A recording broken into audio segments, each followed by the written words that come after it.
ihagarikwa ry'abaharanira hagati y'akazi na muntu aribo umushingwamanza Sonia Ndikumasabo, Maria Emerusabe, Audace Havyarimana, Silvani n'amahoro hamwe na Prosper Runyange ryerekana ko leta ya Varisito Ndayishimiye idashaka guhindura amakosa yakozwe mu bijanye n'agati y'akazi na muntu.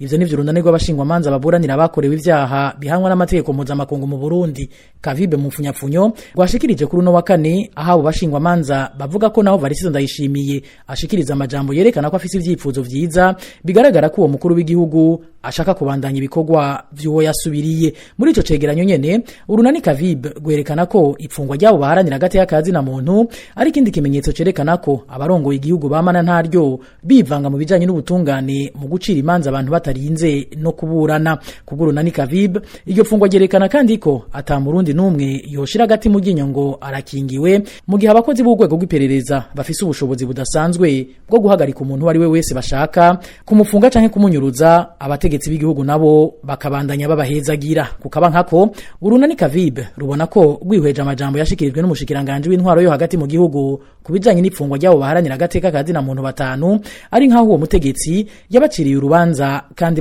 bataraburana. Urunani Kavibe rumenyesha kandi ko ihagarikwa ryabo bantu riri mu rukurikirane rw'ayandi mabi y'ihonyangwa rigaragara ry'agateka n'uburenganzira ntayegayezwa bw'abanyagihugu, ihonyanga ryama rikorwa rishigikiwe na leta irongowe na Varisito Ndayishimiye. Kuri izo mvo zose Kavibe isaba leta y'u Burundi kurekura abo baharanira agateka kazi na muntu bapfunzwe ku karenganyo kandi hahonyanzwa amategeko.